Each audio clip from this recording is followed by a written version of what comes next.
What is up? Tuesday night Dynasty Daddy trade show. No Jeremy again, but no problem again. Paul from Pure Potential hopping in. Paul, how you doing? Doing great, man. Happy to be here. I'm a big fan of the site. I talk about it all the time on the channel, so glad to be able to give back a little bit to the Dynasty Daddy brand and be here for the people tonight, answer some questions. Heck yeah. Let's get into it.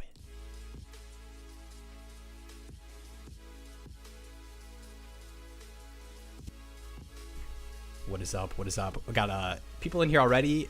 Yella, Paul Patterson is my hero. Ditto. Same here. Bindles. Good morning. Good morning. Shout out to Bindles. You know, we've got the Thursday night Dynasty Daddy best ball streams that we're starting to do. I got to get connected with Bindles' agent to get him on one of those.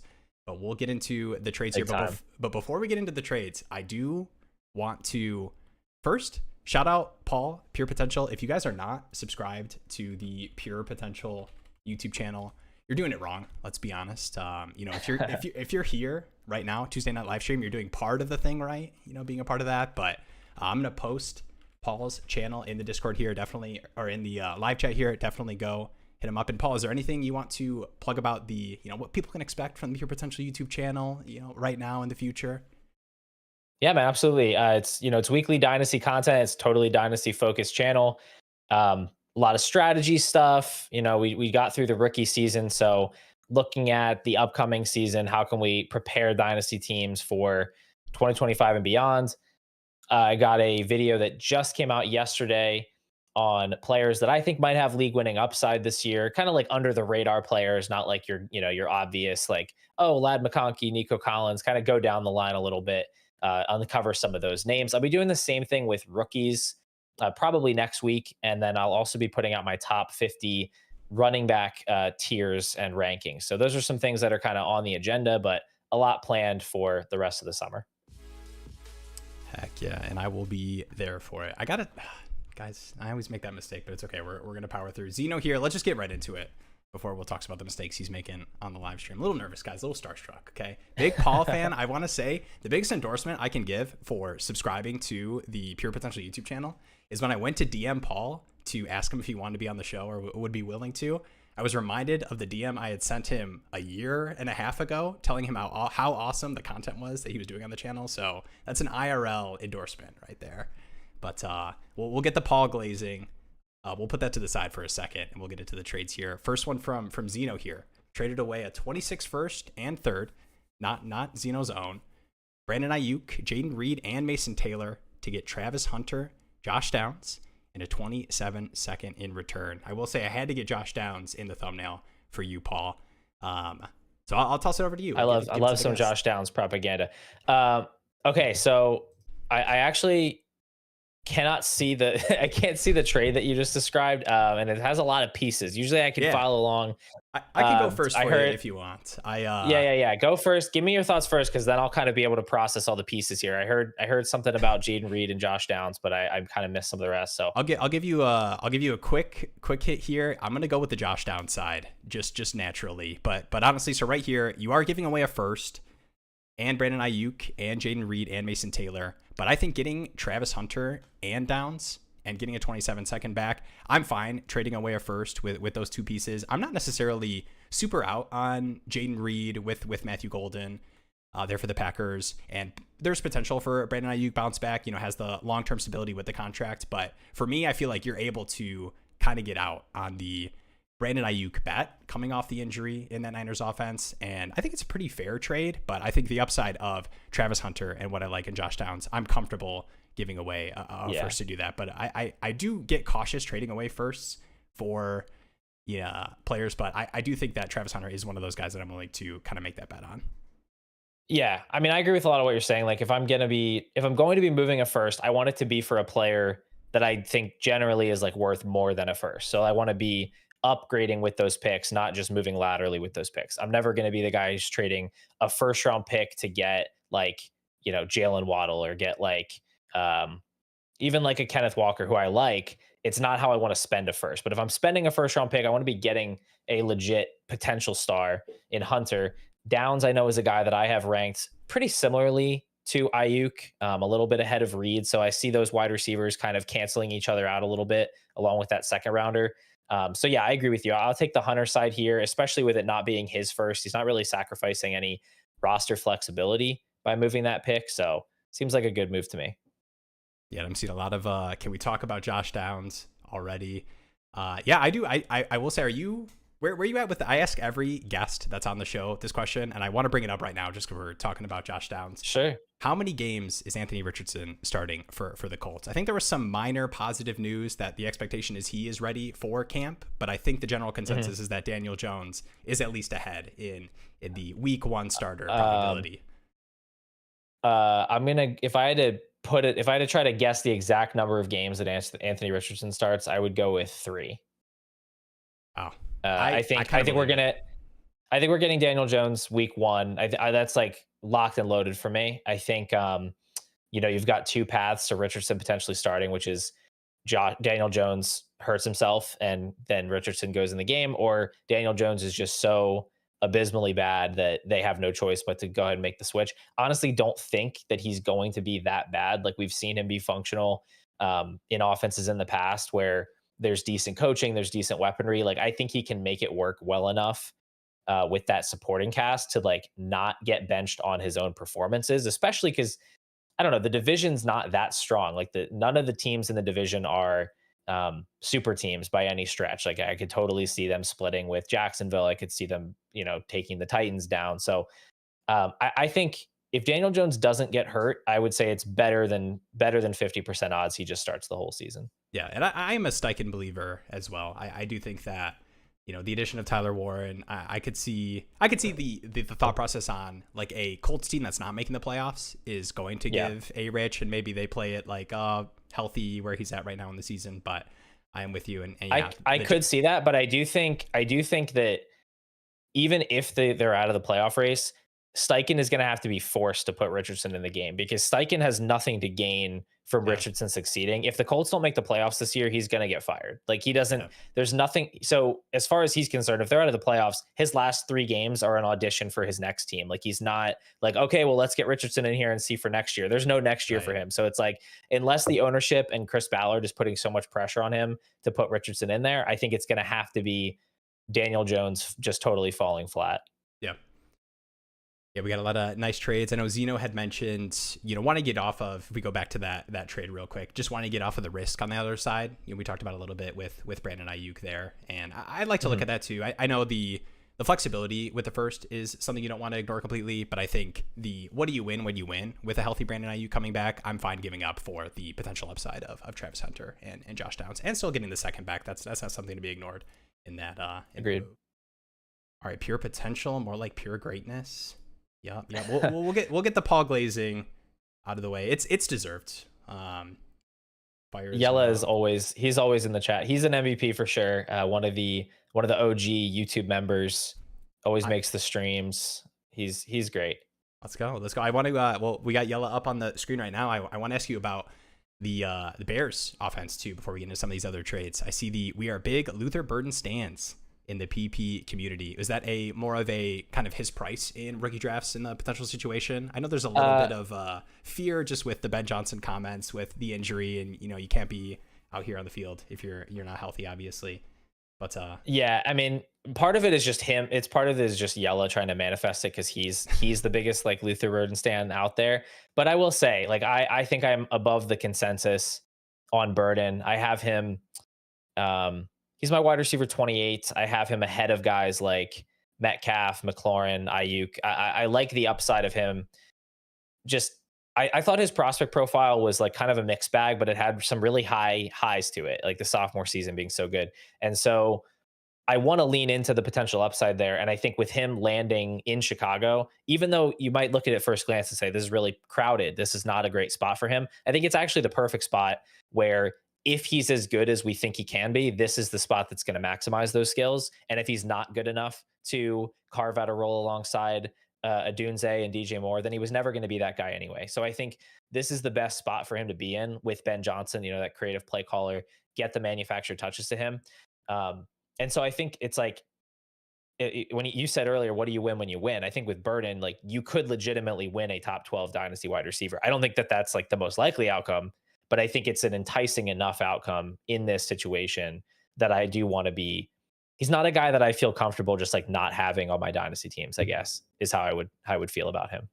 Yeah, yeah. And I do think you do want to acknowledge and appreciate the Ben Johnson, picking his guys. I know there's some fear with like Colson Loveland in the first round as a receiving weapon and then followed up by Luther Burden, and you look at the current situation. But in Dynasty, I want to get excited about rookies that offensive minded head coaches are choosing to, add to that room. So I think that's something you don't want to be too afraid of, just with the injury stuff and the second round pick stuff. But would you trade away Burden and a third for a future first? We see Cortrix here. I think without knowing any other context about the league and the team, I think that's a pretty, I'm fine making that move. I would say that I would do that in pretty much every situation. Like I had him ranked as my 201 in rookie drafts. I'm not turning down a future first for my 13th ranked rookie. It's just the upside there. Like, yes, there is a world where Burden hits to such a degree in his first season that you have now lost that trade on value. But I'd say the vast majority of outcomes, you are going to have the more valuable asset come next year. With the first, I mean. Yeah. All right. Are we hopping on the Dante Thornton hype train? I know, obviously, the recent reports that, Besh is working with the second team. There's a lot of duplicative skill set stuff with Jacoby Myers and Thornton. Yeah. He can run really fast in a straight line, and I could see that being utilized when you just look at, I think, what was it? Trey Tucker was like the 5th most routes run last season or something, and just that sacrificial fast guy running straight down the field role. I think that's something to be excited about, but I don't want to get too hyped. But I think he's definitely one of those guys that's like it needs to be rostered in every league with these reports, but I'm not necessarily sending, a 4th and an interesting player for Thornton. Yeah, I honestly, I don't want to throw any like cold water on the fire or anything. I don't think that I have much interest in him in a managed format. And maybe that's just being too confident in an evaluation. I think if anything, I think he's a great guy to have. If you're in a dynasty best ball league, yes, absolutely. I want to pick him up. And if you're in a league that has really deep benches, I've seen like in those leagues, there's nothing on the waivers. So if he's out there, feel free to pick him up and add him. But I think more than anything, what he could present is just an obstacle to Jack Besh getting on the field. I don't necessarily think with his skill set as being like almost entirely a go ball type of player that he's ever really got the upside to be more than that. I mean, we never know. And again, if it's your 30-man rosters and he's on your bench, it can't hurt, right? It's better than having some dusty player that has no upside. But I think more than anything, the takeaway would be, okay, if Jack Besh isn't getting on the field, maybe it's a little bit of red alert there. I think it's still early enough that we don't need to panic. And Trey Tucker is like genuinely so awful. I just don't see how they could go the entire season with those two guys outside and not give Besh a chance to go out there and do it. So eyebrow raised, but not sounding any alarms just yet. All right, John P. here saw a stupid trade today. So this is Aaron Jones for Najee and a 27-second. But my question is, what would you have to do to that trade to make it even? Straight up Jones plus ? Najee plus ? Regular PPR 12-team settings. Yeah, I think these kind of moves, and obviously projection wise, I mean, I think we're all on the same page that we would rather have Jones for, a competing roster if you have to fill in RB2 flex spot than Najee for this upcoming season. But I think getting these like free seconds on top of players that can fit a role but aren't necessarily meaningful assets, I am doing that trade every time. You said Jones plus what for Najee plus a second? Yeah, so the trade is you're trading away Najee in a second for Aaron Jones. Okay, yeah, I would be taking the second side there. I have Jones comfortably ahead of Najee Harris, but I have Jones in my late second round tier. Like I have him viewed as a player that's worth a late second. So if you're getting a future second and a player on top who's at worst, a handcuff running back, I'm pretty comfortably taking that side of the trade. Yeah, and I don't want to. I feel like sometimes on these dynasty trade shows, you tend to overanalyze when you start talking about every piece that's included in the deal. And I was about to go on a tangent about, what we've seen from Roman in the past with, J.K. Dobbins early season and how many running backs they've used. Sure. I don't want to turn this into a pro Najee take in terms of this trade. I think that's something to consider. But I think the better takeaway is think about in season what you could send that second for to fill in a running back position. So even if Najee is a pure zero, I can buy an Aaron Jones equivalent for that 27 second. Yeah, absolutely. I think that's definitely the big takeaway. All right, we got Sean here traded MHJ for the 102 on a contender. So this is a decade plus league. I like that context. Single quarterback. Happy to re-roll him for Hunter or Hampton. Roast me. Is that a roast me trade for you? I can't roast him because I have both of those players ranked ahead of Marvin Harrison Jr. I know and I don't think that's that's not a consensus take. I know Marv still goes, I think, second round in Dynasty startups.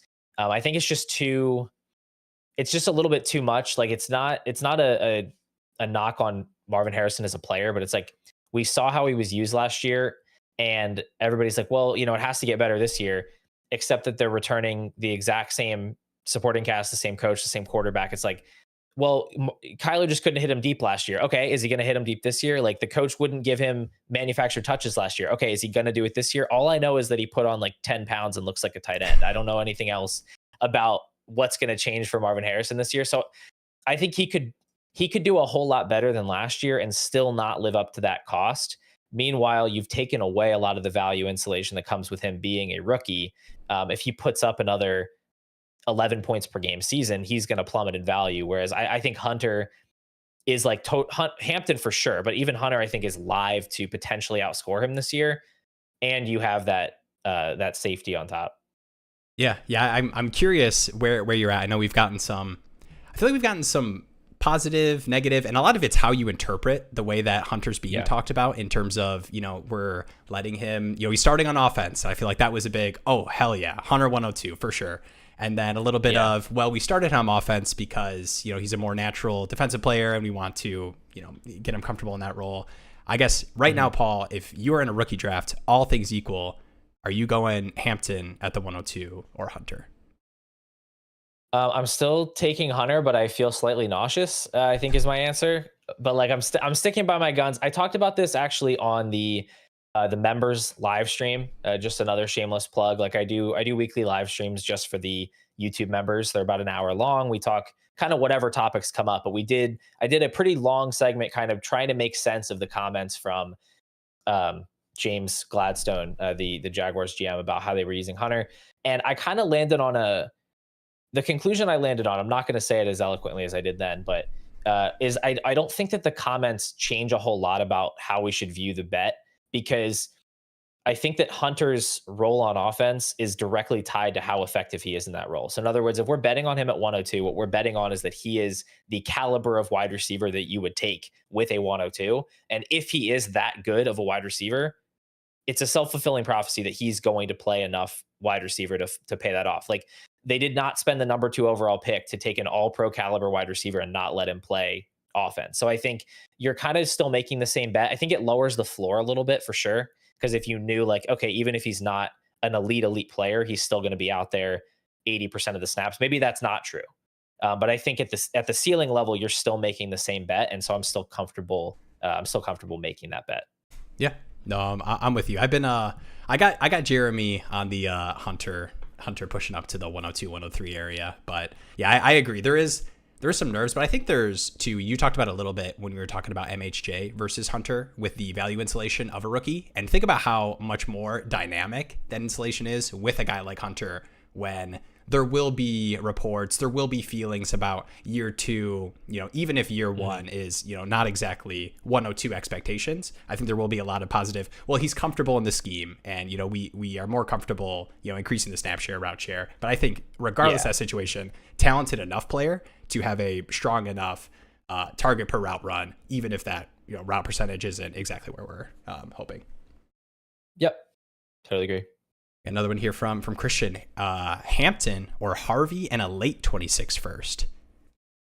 I'm going to be taking the Harvey side there. I like Hampton as a prospect, but I don't think I like him enough to say, definitively he's going to outscore Harvey and by so many points that I would forgo a first. Like Genty plus the first. I mean, if it was Harvey plus the first for Genty, I'll say no, thank you. I'm keeping Genty. Yeah. But it's enough of a drop off for Hampton where I think you got to take the package there. Yeah, I think the it being a first, and even it being a late first, like firsts, even late ones, just the flexibility it gives you, and it is a first round pick regardless of if it's the 112 or the 107. And a lot of times a late first at this point in the season isn't necessarily in that 110 to 112 range, but even outside of that, I think a lot of people are nervous, understandably so, with the J.K. Dobbins signing for the Broncos, but I think it's pretty equivalent for this season to the Najee Harris deal, and even potentially less impactful. So yeah, I think I'm not very worried about that at all. I'm not very worried about it at all because I heard this explained. I think Jacob Sanderson was talking about this. If you look at like how these running backs are being drafted on underdog, so like that's our best equivalent for redraft right now. Harvey was going as a 5th rounder, and no other running backs on the Broncos were being drafted at all before the Dobbins signing. So in other words, nobody was confident enough to say Harvey's going to get 100% of the work. We're going to put him in the 2nd round, but they also weren't confident enough to say this is the backup. This is the Najee Harris or this is whoever. So Dobbins signing essentially just takes up all of that work that was being assigned to arbitrary player X. Like that work was already going to someone else. It shouldn't change what our expectation was for Harvey. Anybody who thought he was going to get like a 95% Kyron Williams type of workload, it was just, they just weren't in the right. They weren't looking at it right from the start. Yeah, and we talk about it a lot too. Like the Chase Brown workload at the end of last season, like was a little bit like out of necessity, right? Like teams don't want to give running backs 80-90% of the work. Like that's just not what teams want to do. So yeah, and I think a lot of I will say when the signing first happened, and I think Dobbins is fine. But I think a lot of the reports, we haven't heard a lot of 1-2 punch stuff from Peyton. It's been a lot of, we're interested in good players. We want good players in the building, which is the classic coach speak for, we just signed a guy to, a cheap $5 million contract for a year. Yeah. All right. I think people also just get caught up on when a player gets signed and they happen to know the name of the player. They're a lot more worried than when they don't know the name. I see a comment in the chat. I don't think it's crazy to take that JK is better than RJ. JK Dobbins basically wasn't good last year after like week 2. Like his efficiency fell off a cliff. People don't realize it because he just kept getting the ball. And no, like it's not his fault that his body has completely betrayed him in the game of football, but like he's been through so many injuries. I do not think that J.K. Dobbins is better than R.J. Harvey. I don't think the Broncos think he's better. I think that they realize that Audric Estime is awful and they do not have a viable backup running back. And hey, this guy's sitting here and he took a bunch of work last year. Let's get him in the building. Mm-hmm. Yeah, and there were some explosive runs from J.K. Dobbins last season, but I'm going to butcher this stat. And I'm not going to try to pull it up exact. And that's what we're all here about, is butchering stats that are close enough to matter for Dynasty takes. But I believe J.K. Dobbins and Gus Edwards were very close in. I just got somebody finally made a chat or a pick in my startup draft. It distracted me. But I think they were very, very close in the forced missed tackle. Total forced missed tackles last season, which you would not expect from how much the work discrepancy between those two. Low efficiency. Yeah, it wasn't super pretty. Yeah, didn't resign him for a reason. Yeah, definitely. Yes, $5 million contract to bring back JK alongside Hampton would have made a lot of sense for the Chargers if they were interested in having him as part of that 1-2 punch. When your team is willing to pay more money to replace you with Najee Harris, like it might be over for you. Mm-hmm. All right, what is up, Scotty Disco? In your benevolent opinions, what does Puka, the GOAT, official Nacua, have to do in the first 5 weeks to enter Dynasty Tier 1? Is that possible? So I assume, let me know if you're different. I assume the Dynasty Tier 1 that most people are thinking of, Chase, JJ, Neighbors, CD, is that where it stops for you?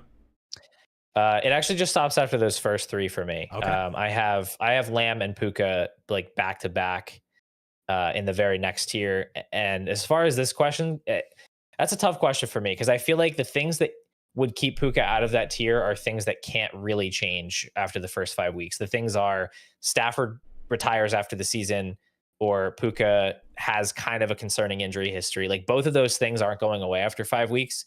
So I think it's just sort of is what it is. Like he's never really going to go higher than wide receiver 4, wide receiver 5 in Dynasty, most likely. But that's still a really awesome player that I want to have. Yeah, I'm with you. I'm a big big Puka guy. And just in terms of production as well, I feel like we are so past the 4th round. And I know there's a lot of Stafford Kingmaker stuff, but for me, I think Puka has shown enough as a receiver, and a lot of people I trust, thinking about the way Matt Harmon talks about Puka. I think even on a recent show talked about him being in that tier 1 of just pure best NFL receivers in the game, and a lot of improvements from year 1 to year 2. I think Puka deserves to be in that conversation. And by no means do I think Puka is is in any way a product of Stafford, but just a little bit of a question mark of like, what is the future of the offense? Whereas you look around at the other wide receivers, Neighbors being an exception, but just because he's so young, I don't care as much. Like, we don't know exactly how his offense will play out. But Chase has the stability with Burrow. Lamb has Dak. Jefferson has McCarthy, but really what he has is Kevin O'Connell, who always makes it work. And I guess that applies to Sean McVay as well. So maybe that's overblown. But yeah, I mean, he's right there on the precipice for sure. Wouldn't surprise me at all if we, look up and Puka ends up being the wide receiver 1 this year. I think that's totally in the range of outcomes for him. But yeah, he'll stick for me as a borderline. Actually, I think I might have him 12th overall. Let me see. I have him 11th overall in my ranking. So 1st round startup pick, wide receiver 5 is where he sits right now. Probably where he will stay. Yeah, I'm with you, and I love hearing that. Closing out of the startup tab, I just clicked there, was me getting Puka at the 203 in a startup. So love it. Happy with that. Chase Puka Nico start for anyone keeping track at home. You already have those. You already have those 3 players. You have. So I am. What pick are we at here? All right, we could do if we want to do the full breakdown of Will's startup draft. I don't know if people are interested. I just want to. You got Chase. You got Chase Puka. What pick did you get Nico at? All right, so we're pulling this up. There was some. Will loves moving around the board if people will let him. So I'll give you the quick breakdown just because I started it up, and then we'll get into the chat messages. Don't worry, guys. I won't make the stream all about me. Just slightly about me. Well, I was the one that asked, so you can blame me. I just curious. It's Paul's fault. So I was at the 109. So this was a 3rd round reversal. 5-point passing touchdown, 0.510 in premium. I have no Bowers in any of my dynasty leagues. The way I'd lined up my tanking teams, I was closer to the start or the end. So I was never in the middle to get the falling Bowers behind the quarterbacks and wide receivers in that class. So I traded up to the 105 because the guy on the 105 said, willing to trade back, took Chase there, and then had the 204 actually was the pick. So I had the 109, then the 204. So I traded back, got Puka at the 204, then traded up from the 304 in the 3rd round reversal to get Nico Collins at the 3-2. And we are 3-2. Criminal. Respect Nico Collins. Oh my gosh. Only player the last 2 seasons to have over 3 yards per out run, I think. I don't know. One of those close enough stats. It's something like that. It's really good. He's quite good at football, and he should not be available in the 3rd round of a startup. All right, I'm happy to hear that because I know you won't like my 5-8 pick. But the 4-9 pick, I feel like I had to address quarterback before the run of like T-Law, Baker that goes in the 4th, 5th. This was the plan. Yeah. And actually, I will say I started this draft before. I believe it was one of your recent videos where you talked about, startup values and where you're targeting in ranges. And you talked about that quarterback area, that kind of 4th, 5th range. Yeah. Love that. And we were on the same wavelength before you even posted the video. So Purdy at the 4-9, which is kind of crazy to me. And then, all right, 5-8 Goff. I know you're not a big Goff guy. Felt like I needed to lock up the quarterback position before I had to go to. Was Dak there though? Oh gosh, am I gonna have to say yes? You gotta respect. Can I do this? Man. Can you see my? Can you see this? I see what's happening here. Yeah. I hear you. But you took. Yeah. Would you have taken Amon-Ra over Puka too? Because of your blind allegiance to the Detroit Lions, or Amon-Ra at the 2-5, Puka at the 2-4. I can't believe you didn't take Jameson Williams over Nico Collins. That's shocking to me. J-Bone went at the 6-9. How about this? How about does Chase Brown at the 6-12 redeem me? Oh, that's a great pick. Isn't that crazy? I mean, I don't really care that much. I have Dak over Goff by like maybe 5 or 6 slots. Like it's not egregious. But yeah, that's a great start to a team. I mean, getting those 3 wide receivers early is an awesome way to do it. My last startup, I think, was really, really similar. I took Lamb. No, I didn't take Lamb. I took Jefferson, Thomas, Nico. I did the same move as you, traded up from the 3rd round. I had to go all the way up to the 210 because my league mates weren't asleep at the wheel on that one. But then I got, Is that Thomas and then at the 210? I took Purdy. No, Thomas I took with my original second rounder, 2-4, 2-5. Then I took Nico, and then I took Purdy as well at the 4-11. And then I wasn't able to. I got Henderson at 5-2. I could have taken Goff. I didn't want to. I could have taken Dak. Actually, Dak went right before me. He went really early in that one, so I went with the running back. But anyway, those are our startup drafts. Nobody cares. Yeah. Let's give the people what they want.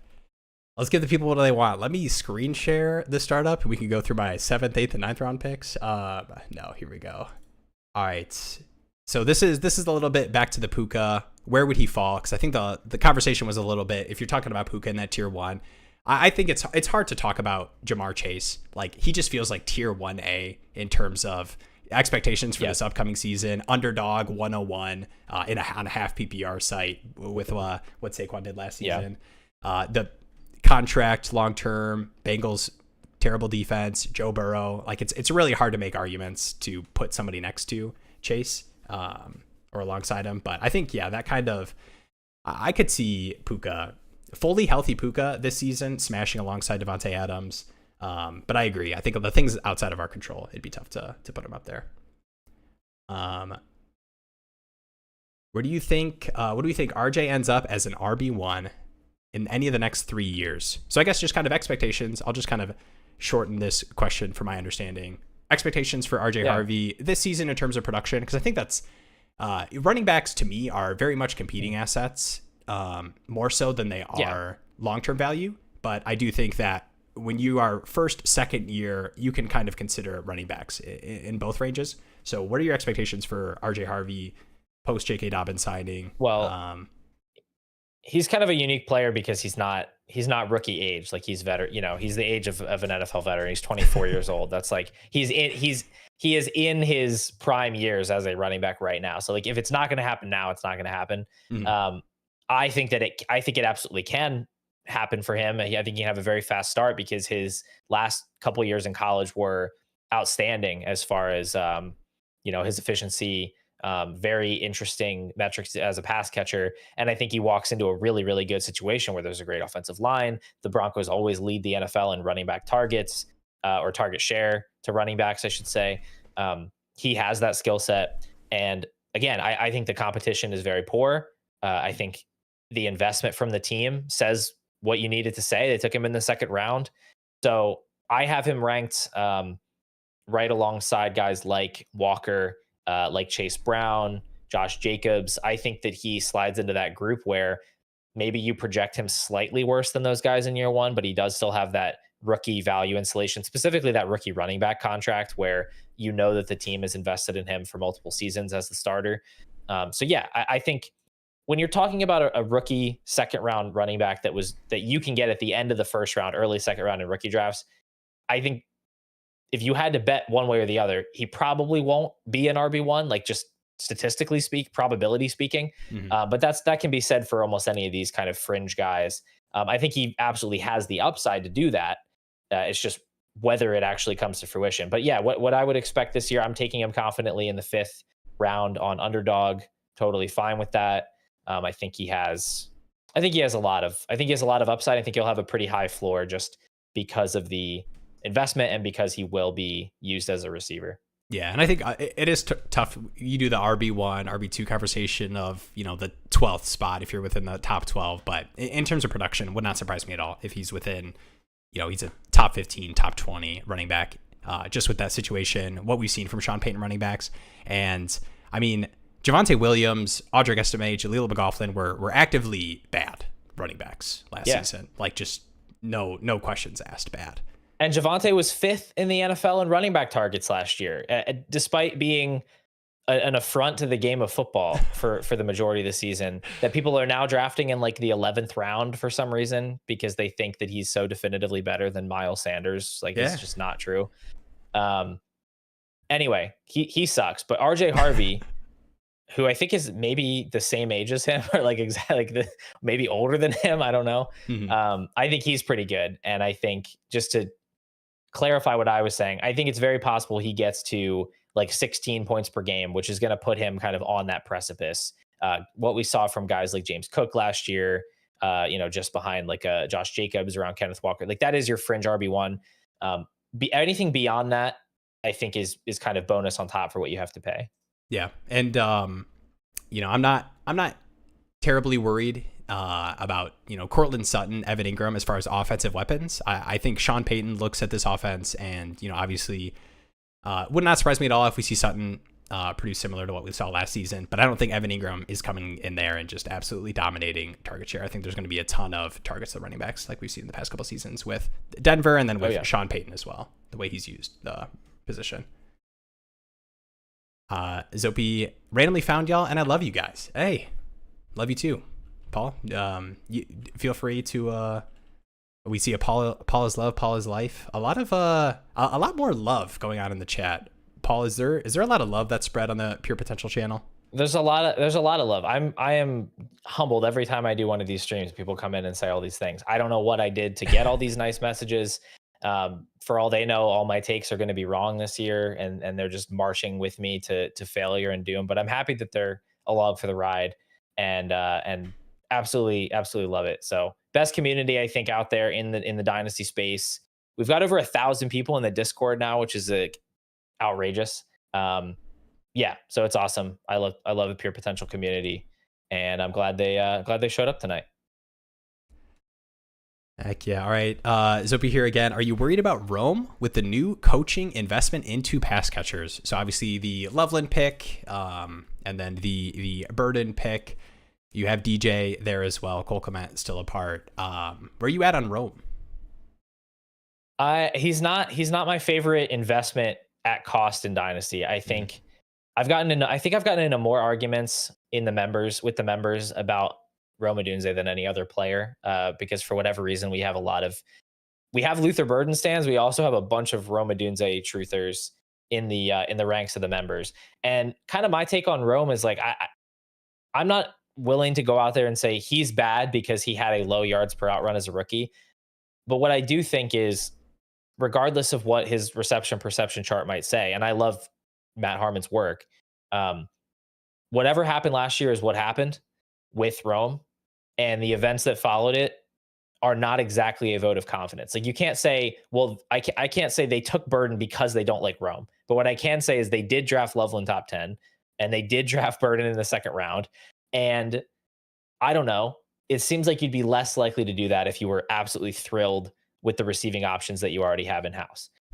What I also think is like, I don't think the most likely outcome is that Rome is a pure bust as a wide receiver, but I do think that the most likely outcome also isn't he's a superstar top 10 wide receiver talent. I think the most likely outcome, based on what we got his rookie year and in conjunction with his prospect profile, is that he's probably a sub-elite talented wide receiver, good at certain things, who can contribute in the same vein as like a Jalen Waddle, as a Devonta Smith, as a Jordan Addison. These were guys that were very comparable, arguably better college prospects, got similar draft capital, have not, lit the world up. And so the fact that we're buying so heavily into Rome after his disappointing rookie year at such a high price, where he was still going third, fourth round of startups before those draft picks, that's where I can't get on board. Is I just think we have to recalibrate the expectations.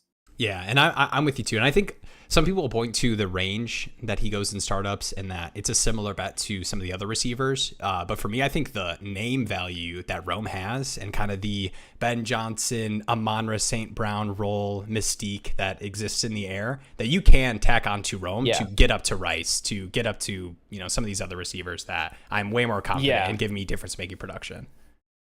Yeah, that's what I'd be wanting to do. Now, I'll say his price is corrected. He's going mid-fifth round right now. He's still going ahead of several players that I'd rather have. Like, I just, in a super flex, taking him over Michael Penix is just goofy to me. Yeah.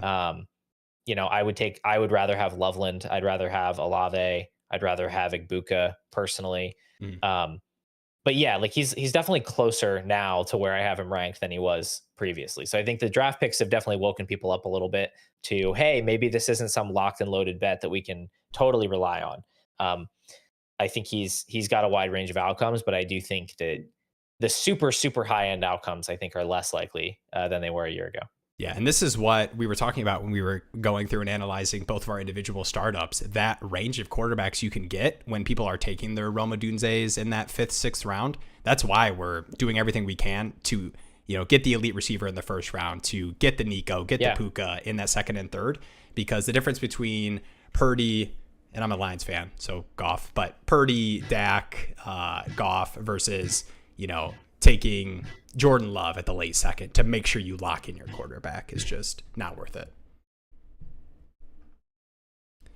Yep, I agree with that. Sorry, my son is like stomping around upstairs.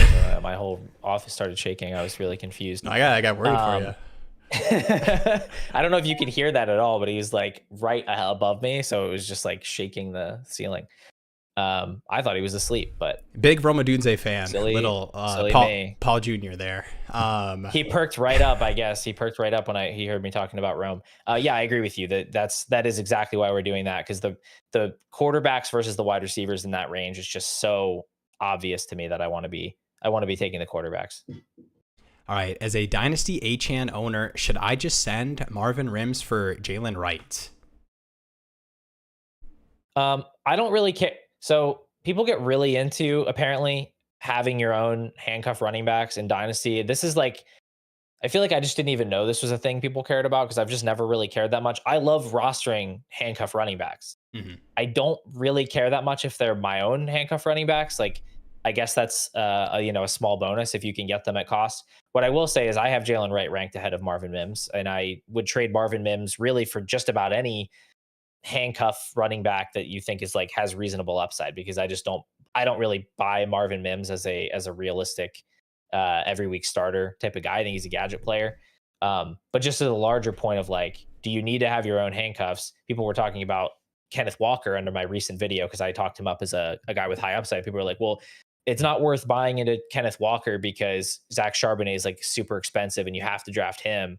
Like more than one comment was like that. I was like, you don't have to draft Zach Charbonnet. You can just draft Kenneth Walker and take any other handcuff later. You don't have to have your own handcuffs. Like Dynasty has huge rosters. If Kenneth Walker goes down, you probably have a different running back you can play that week. People like but the cozy I do like feeling. having handcuffs. Yeah, they like the cozy feeling. I understand.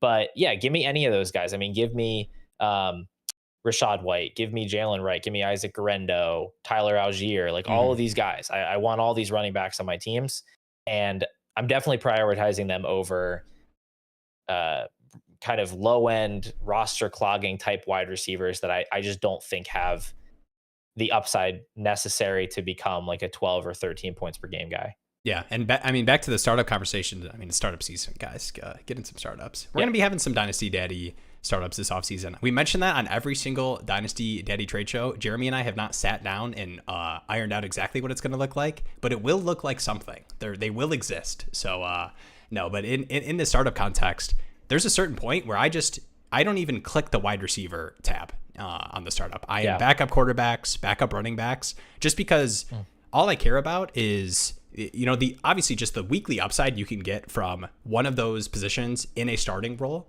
matters way more than a random wide receiver. And then the trade upside of, think about all the backup quarterbacks you were able to sell. I mean, I don't believe this. Somebody said they were able to trade Flacco and a second for a first last year. So I believe it. People are stupid. those moves exist. Yeah. And they don't exist with guys like Marvin Mims. I mean, now that everybody's woke to Jalen Coker and draft him in like a reasonable spot, you're absolutely right. There's no point in looking at wide receivers after like round 16, 17. Like I'm looking right now. I mean, it is absolutely brutal. I will absolutely dabble in some Pat Bryant shares. And once he's off the board, I mean, you can absolutely miss me with Troy Franklin. You can miss me with Alec Pierce, Andre Yoshivas, Josh Palmer. These players do not exist to me. They don't exist unless I'm in the 18th round of an underdog draft and I happen to have their quarterback. Those players do not exist. Give me Will Shipley, give me Kyle Monangai, Brashard Smith, Roshan Johnson. Those are the players that have a chance to actually touch your lineup. And like you said, backup quarterbacks. I think I got Kirk Cousins in like round 18, 19 of my last startup, which was great because my quarterback room was a mess. After I took Purdy, everybody went way sooner than I thought. I had Geno as like my fallback plan. He went 8th round. So I ended up with Tyler Shuck and Daniel Jones as my next two quarterbacks, which is great because Daniel Jones is going to probably play 17 games. So that might be my way out. But tacked on Kirk Cousins too. I think he has a great chance to actually land a job somewhere after this season. He's only 36 right now. He could totally come back and play, maybe get a little bit of that mobility back a couple years post Achilles. But yeah, maybe he's the Steelers quarterback next season if this is Aaron Rodgers' last ride. Yeah, I mean, I'd say probably 80% chance he's either the Colts or the Steelers starting quarterback next year because those teams have no idea how to actually fix the position. Yeah, and just to put a bow on the wide receiver Mims conversation, and we could probably there could be a cut up of this live stream that turns into a YouTube video that is how Will and Paul like to draft their dynasty startups in the 2025 offseason. Apparently. But when you when you start your drafts with, 2 to 3 elite wide receivers, you should not care about the position at a certain range, even if you don't agree with our takes on the Mims and Troy Franklins of the world. But when you build your team out that way, you're able to do that because it makes the most sense for what you've done up to that point in the startup draft. Yep. All right, John P. here. How do you feel about Ayuk? And I think it's a really interesting question because I know you've mentioned underdog a couple times tonight, but they are going in similar ranges. Ayuk, Juwan Jennings, and Ricky Pearsall, same range in redraft and underdog. I think the expectations at this point, it sounds like Ayuk is potentially going to start on the PUP for this year. And then, the year 5, year 6 breakout we saw from Juwan Jennings last season. And then Ricky Pearsall. Really interesting situations all around for the Niners, if you really break it down. One receiver got shot his rookie season and then had some dominant games against the Lions defense. I think that was a little bit exploitable matchup stuff, but hard to argue against some of that production. And then no Christian McCaffrey last season, I think, is something you have to kind of factor into the whole situation as well. But I guess this question specifically, where are you at on these three? Every year there's like a handful of these absolutely nebulous situations where you're like, there's no way that anybody actually knows what's going on. Like the 49ers passing game, like we can all say whatever we want. We have no clue how this is going to work out because we don't know if Pearsall is for real. We don't know what happened. How did Jennings go from being kind of an afterthought to being so effective? How healthy is Ayuk? Like we just don't have answers to these questions. But as far as Ayuk, I've been mostly avoiding him at cost in Dynasty because I found people just valuing him higher. It's interesting. He started to kind of plummet after a certain point in rankings to where I would go and check Fantasy Calc and I'm like, oh, is this actually where he's being ranked now? Where I could kind of get on board again. Startup ADP is in the middle of the 8th round. He's going just after Luther Burden, just ahead of Pearsall and Jaden Higgins. Like that's in a point where I'm like, yeah, I'm totally fine choosing him. When people were thinking like, go buy Ayuk for a late 1, like it's going to be such a bargain. I've always kind of thought this is going to be a lost season for him, starting on the PUP, coming off the ACL that he tore mid-season. I actually just saw a tweet today about how, I think it was Jeff Mueller, one of the Twitter doctor guys, talking about how Ayuk's recent comments make it sound like he had an MCL repair as well, which further kind of muddies his outlook. ACL plus MCL repair could further limit him. So I don't think we're likely to get 100% healthy Brandon Ayuk until maybe the very end of the year. And even 100% healthy Ayuk is really more of like a 12 to 13 expected points per game player who you're banking on having high end efficiency to really give you real production. I'm not banking on high end efficiency from a guy coming off an ACL. So like the players I want to buy, like Stephon Diggs feels like a different case to me, where the case for Diggs is they have no one else and they're going to just pepper him with targets. Ayuk has never been a guy that's been peppered with targets. He's a guy that gets targets and then makes crazy things happen and massively outproduces his usage. I don't think he's going to be that guy this year. And so if you want to get in on Ayuk, you're probably going to want to buy him next offseason. That's just my read on the situation. Yeah, and I think too with Ayuk specifically, I think a lot of people would be surprised that are high on Ayuk and kind of buying for that late first range that you talked about at what last season actually looked like pre-injury for him, post-contract. There's some things you could point to with, all the off-season stuff with the contract negotiations and not really being a part of camp. But that is not the kind of player that I want to buy for a first coming off an injury like that. I mean, Juwan Jennings was already outproducing him last year when they were on the field together. And he wasn't in camp. He played almost half the season. I think he got hurt in like week 8 or week 7. At that point, I don't think he should be still shaking off the rust. But I'm pretty into Juwan Jennings just because he's been so cheap all offseason. I think people are finally catching up because he has like a 6th round best ball ADP, and people that play in Dynasty and Underdog are like, oh, this is like a real actual player that should have value because he's got real expectations behind him. But as unconventional as the path has been, I think that his production last year was just so strong on a per route basis. And the Shanahan system is just such a cheat code for whatever player happens to be the one that's featured, the one that the ball's supposed to go to. I'm totally buying into him putting up another like 14, 15 points per game season this year and being probably the primary beneficiary of Ayuk's limitations. Yeah. And not to go back to Will's startup, but Juwan Jennings at the 12-12. I mean, come on. That's free money. Ball knower. There we go. Zeno here. I have an offer to send away Achane and a 26th third to receive TreVeyon Henderson and a second in 26 and 27. So you're getting 2 seconds and Henderson for Achane and a third. What we thinking, boss? Smash. That's a smash deal for me. I have Achane ahead of Henderson, but not so far ahead that I would even consider holding him here. Give me the 2 seconds on top. That's a lot of extra value. Yeah. Tried to push for a first in either year, but doesn't seem to be happening. Could wait, obviously. Yeah, I think that's the kind of deal I'm comfortable doing right now. And I do love HM as well. But yeah, I mean, early second round, like the situation for Henderson. I think Ramondre will probably be more involved this first season than people are expecting. But still, I'm not worried about TreVeyon Henderson long term with what we've seen from Ramondre Stevenson the past couple seasons. Yep. We do have a note from John here. I'd say wait it out. I love Hendo, but I think Ramondre leads the backfield early on. Then you could probably get your first, maybe even more. Yeah, I think that is a little difficult. I think it's just too risky to bet on that situation specifically with a deal that's good. I think it just already comes out as like a pretty solid value win. Like you're banking on one specific manager having enough of a change of heart. You know, you need that to actually play out, and then you need him to actually care and not change his mind or not trade his seconds for some other players, and then you can't go back to that deal later. I would just take the deal. I think it's a solid win.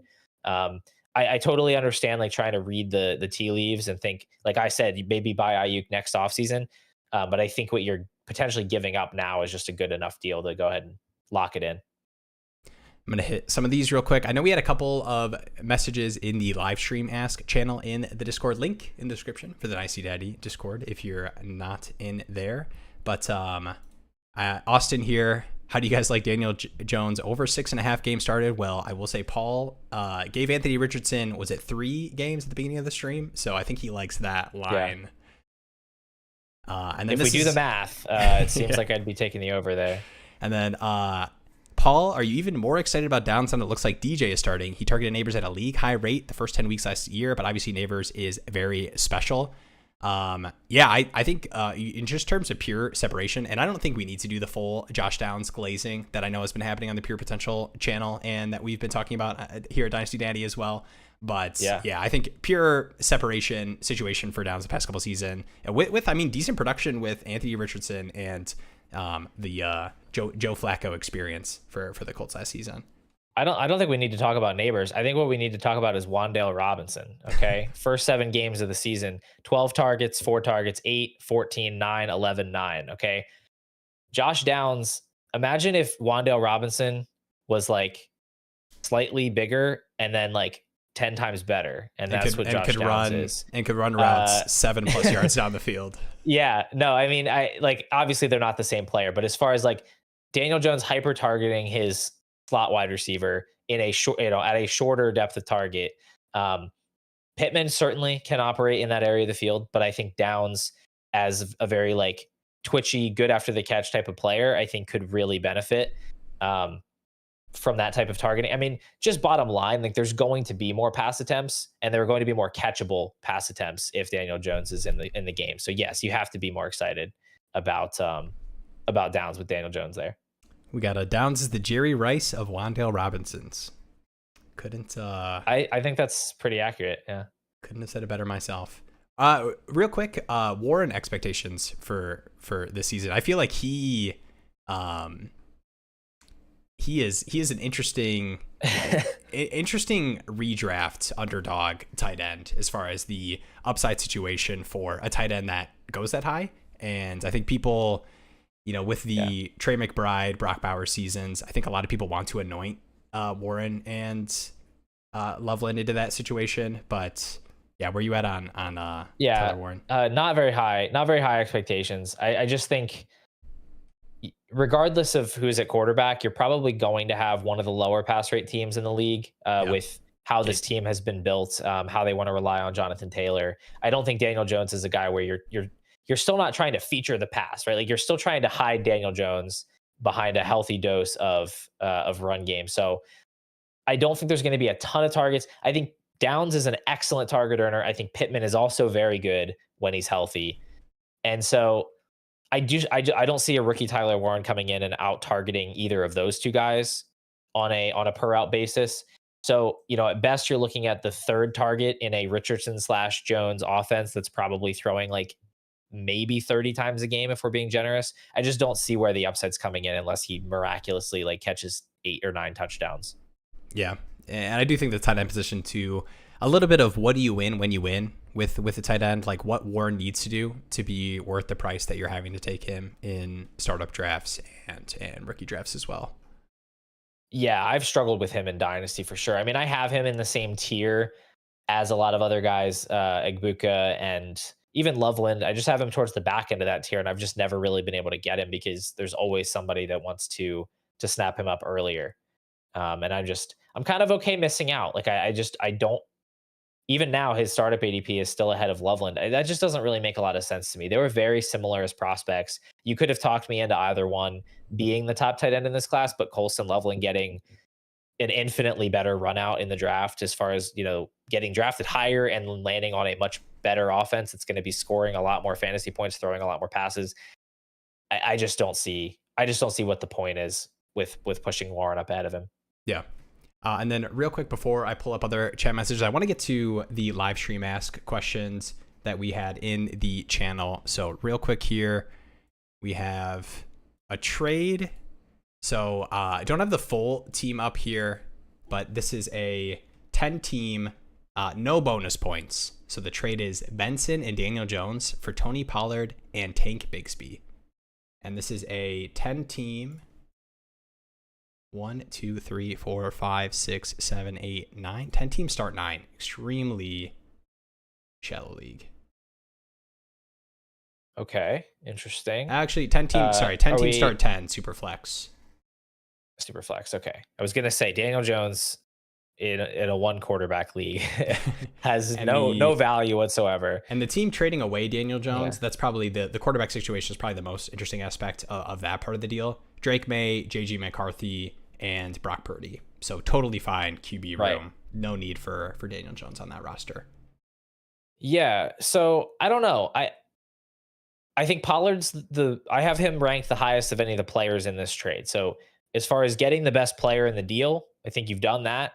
Bigsby's kind of a nothing player to me, especially in a 10-teamer. I just don't see how, as a non-pass catcher with those other 2 backs on the team, like he's ever really going to be useful. He's not even really a handcuff because he just kind of has a limited role no matter what the depth chart looks like.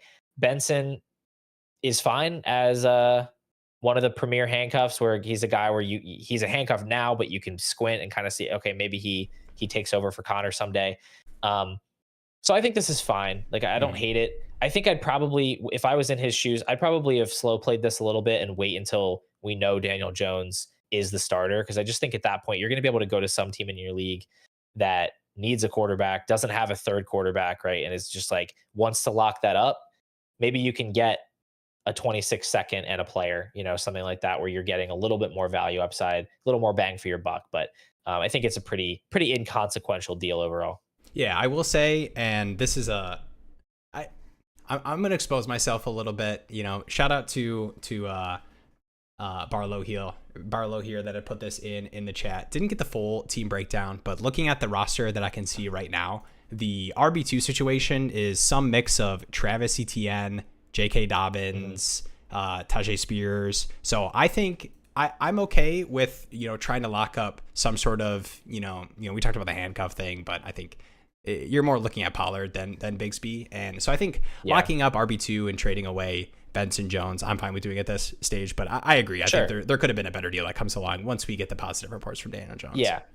And of course we don't ever know the league dynamics. Like some leagues every running back is unavailable until, a team has decided that they're not a contender. They're like, they're going to make you pay, double the price for a starting running back. Like we don't know what the dynamics are. If he went around and did his due diligence and he's like, I can't get Connor and I can't get Mixon and I can't get Kamara, and it's like it's going to have to be Pollard and I don't need Daniel Jones. Like that's why I said it's not like some huge loss. I just feel like maybe there was more meat on the bone there if you time it up better. But Pollard could be fine for you. I see he's locked up double handcuffs for himself because he has ETN, Bixby, and he has Pollard, Spears. So I'm taking off points for over prioritizing your own handcuffs. But my only big handcuff league is my RB2 situation is so bad in a league. I have decided to just have the Dallas running back room because it was free. Sure. So that's Will's RB2. I accept. All right, we've got one more from the live stream ask. So I will set this up here. This is and actually do have this ready. Shout out to me. This is a 10-team, 1 quarterback PPR league. And this is the running backs are Kenneth Walker, James Cook, Tyler Algier. Wide receivers are Chase, Neighbors, Judy, Waddle. I believe that's Jameson Williams, Cooper Kupp, Troy Franklin. And they are getting Zay Flowers and Jahmyr Gibbs and trading away Amon-Ra, Terry, and Kamara. Okay. 10-team, 1 quarterback PPR. Don't have the starters here. So I see what the logic is here, where he wants to go and get that difference making running back because he has Chase, he has Neighbors. He has Walker and Cook who are fine, but he wants to go make the big swing and get Gibbs.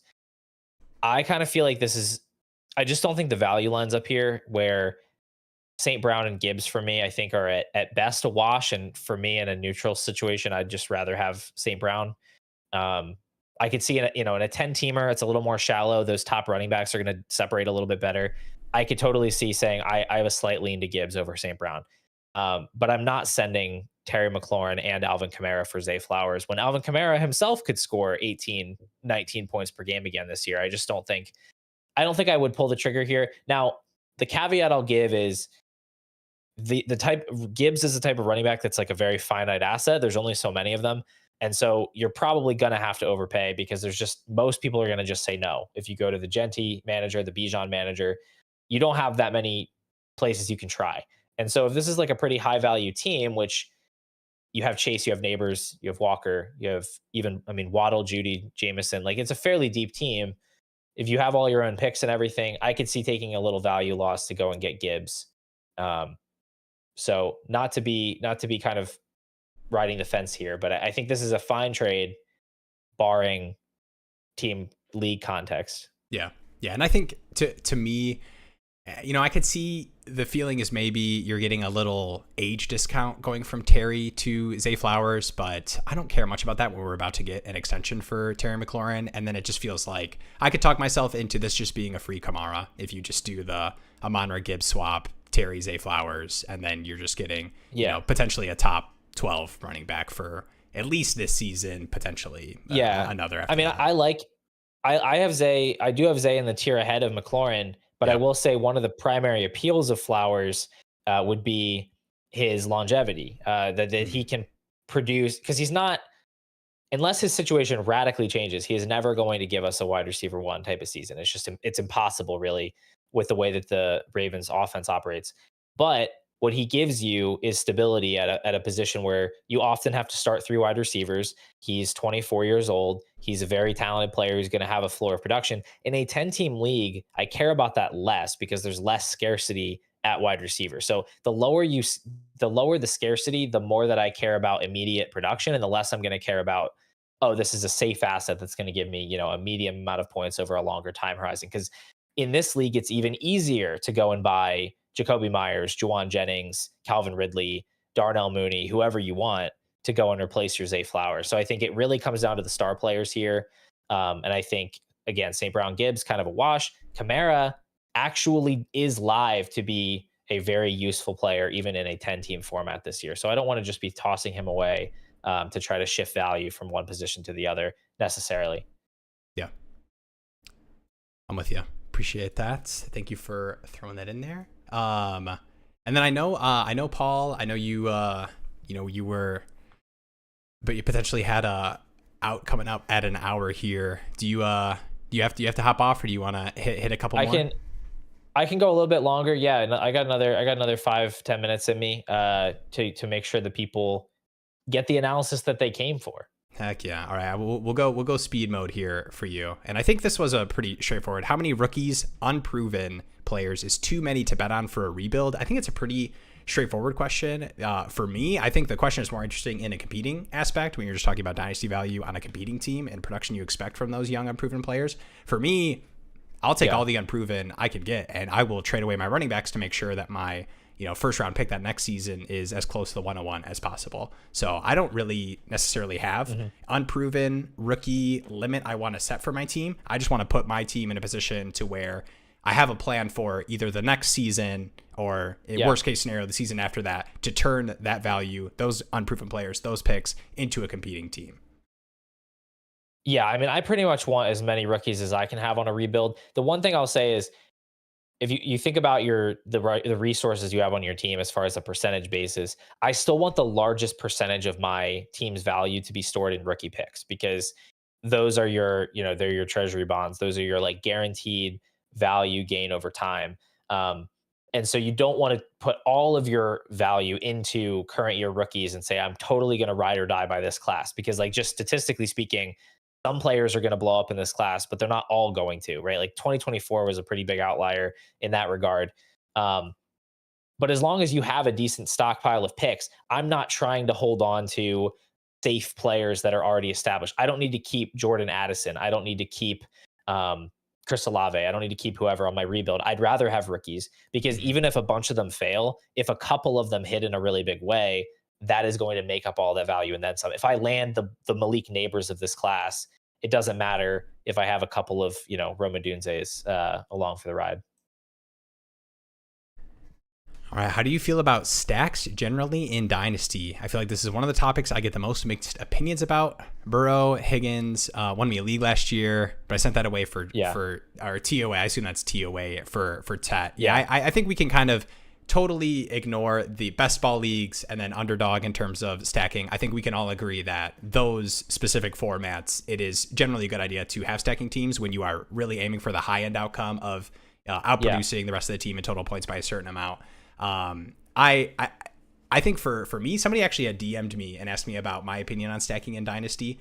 I think I'm fine making team player situation bets. So obviously the bet last season of Bengals defense is going to be terrible, Burrow a ton of pass attempts. If he scorches, he brings Chase and T along. Let me overpay for that stack situation. I think the more common aspect of stacking would be, let me have Zach Ertz on my Jaden Daniels team at my tight end position if I don't want to pay for that position, just to have the upside of my crappy tight end could score a touchdown, and that's huge upside for my performance for that week.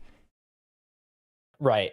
Yeah, it's not something that I put a lot of thought into when I'm managing my teams. It's kind of like when it does happen, it's kind of a happy accident or whatever. I'm basically never going to pay more than the predetermined value that I have for a player because I happen to have a stack.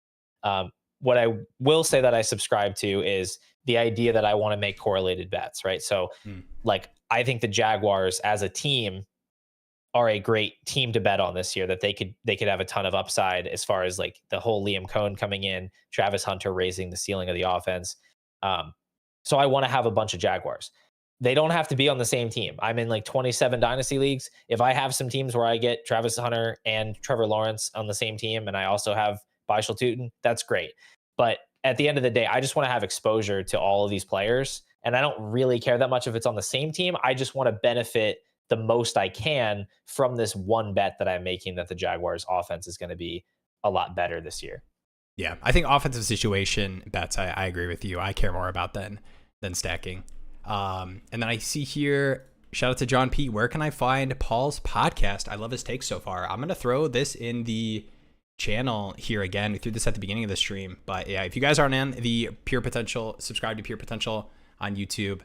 You got to do it. Love the and I talked about this at the beginning of the video. I DM'd Paul, told him I loved his content, the way that he approaches Dynasty in the conversations. A lot of times we talk about player takes can be dangerous, and Paul already mentioned we're going to get a ton of these wrong with how we feel about players based off of research and situations.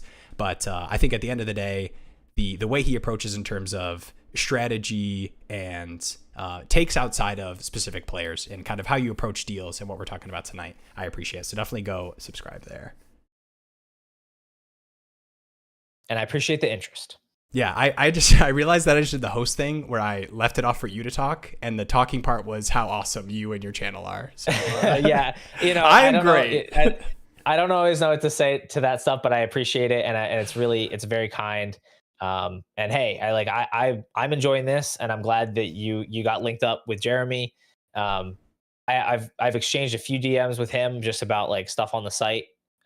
Would love to chat with him at some point too on the channel, but yeah, this has been great. I actually, as a great segue, since I have my out, I'm learning from my wife that my son has created some sort of a chaotic disaster upstairs. So that wasn't why my predetermined plan. I didn't know he was going to do that, but some sort of like lotion or a shampoo or something is now like all over his bedroom. I'm not really sure how that happened, but it's probably really funny. And I'm going to go find out about that. This has been a wonderful experience talking with everybody. Will, thank you for the invitation. And yeah, I mean, hopefully everybody got their questions answered.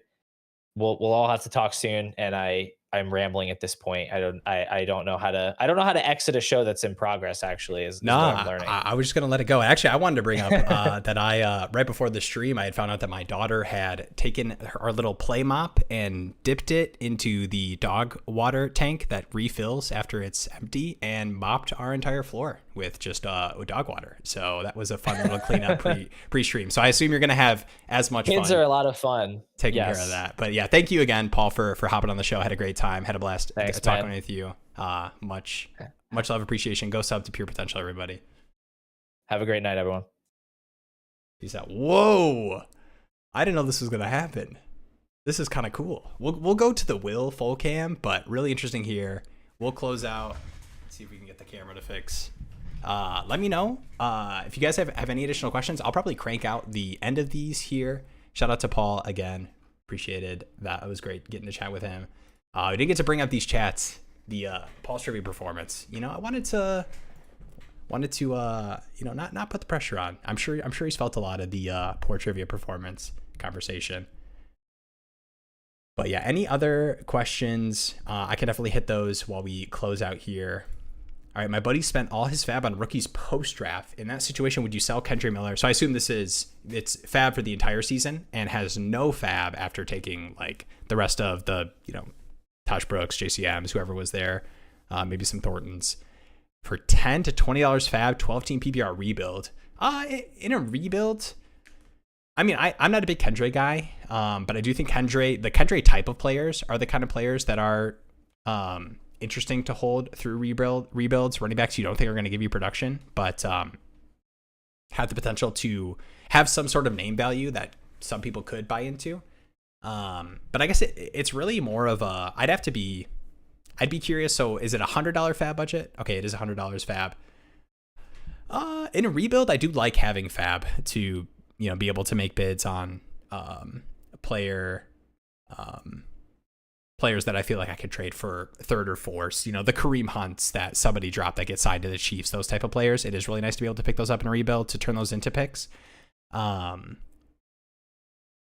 I'd be curious if there's any worse players on the roster other than Kendre Miller, especially if you're picking up rookies, if there's some like absolute total zeros that were bid on for no reason, or just rookies you think you could trade away for more fab.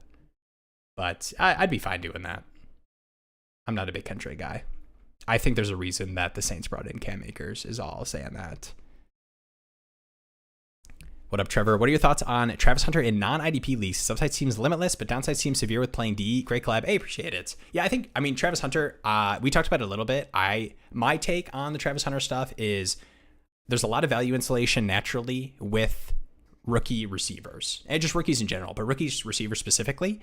And then you think about where Travis Hunter went in the draft, the same way that Puka, 4th round, whatever, Bucky, that those draft value gets stored onto players, that will be held onto Travis Hunter as well, even though part of that conversation is the DB position. And I think there's just a lot of fluctuation and insulation that comes along with, oh, he's more comfortable with the scheme, so we can have him out on the field on offense more. My take is I'm confident enough in a team trading away what the Jags traded away to take Hunter there that they do have a plan for him offensively. And I'm a big Liam Cohen guy. I'm a big T-Law guy. Obviously big BTJ guy as well. I've been taking a lot of Diami Brown in underdog, but I'm fine taking Hunter at the 102, 103. I wouldn't bat an eye if somebody did that. I have no issues with wanting to not worry about that risk and take like Hampton in that situation, but have no issues with Travis Hunter at his current value. Greg Roman offenses seem to struggle to produce valuable wide receiver twos from what I've seen. What are your thoughts on Trey Harris? Yeah, I think the tough thing with Trey Harris is we have such high expectations for rookie receivers. And you think about a player like Trey Harris in a situation where I don't think Quentin Johnson is turning into an absolute zero. The team brings in Mike Williams, say what you will, but would not surprise me at all if Justin Herbert familiarity situation, we see more Mike Williams at the start of the season than we do Trey Harris. But I do like Trey Harris, the prospect end situation. I understand the Greg Roman wide receiver 2 corollary, but for me, I would cling more to Justin Herbert, the quarterback situation. And I do think that there is room for a receiver to produce alongside Ladd. So I do like Trey Harris. I'm fine taking him kind of... I'm not taking Trey Harris ahead of Matthew Golden. I think there was a lot of steam and push up for him ahead of Golden specifically. And a lot of people don't like Ibuka, but I'm not even going to put him in that conversation because Ibuka should be late first at the absolute latest in rookie drafts. But I do like Trey Harris. I just think there's going to need to be some patience that get attached to him.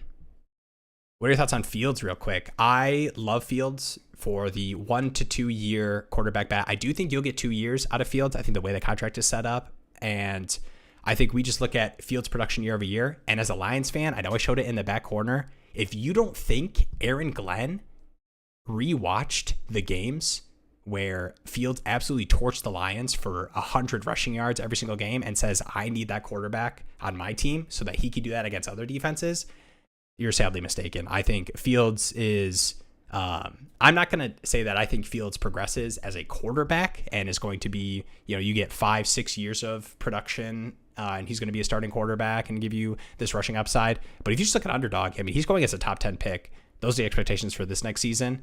And on contending teams, if you can buy that for cheap enough, late first, early second, I'm totally fine doing that if it makes sense with your team build.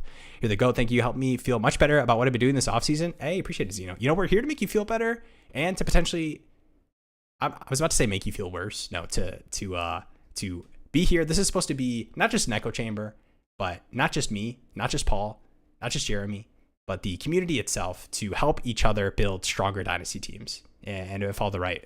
Want the hard truth either way for sure. If you're not in the Discord, definitely join in the YouTube description link below. And yeah, it is Dynasty. I mean, it's Dynasty season all the time, but we are vastly approaching training camp coming up here. We are going to have real camp reports, not just guys running around in underwear. I'm looking forward to it. All right, I think I'm going to end it there. Shout out to Paul again. The link to Pure Potential is in the chat. Definitely subscribe there if you guys aren't. Love Paul, love his content. Appreciate you all for hanging out. I had a great time on the stream tonight. I will say this is, let me do this real quick. Thursday night here. Underdog draft, best ball, and dynasty Q&A. I'm going to have some guests on in the future, potentially for this Thursday, but it might just be me. If you guys are okay with that, I will be drafting best ball teams. We had the first one last week and we're going to do it again. So this is going to be underdog drafts. I'm going to be cranking those out But while we're doing that, I will be yapping, talking through Dynasty. So feel free to bring your questions, bring your trades, and we can talk through that alongside drafting some underdog teams. Shout out to the bros and the gals that hung out last week. Definitely stop by if you guys aren't doing anything Thursday nights.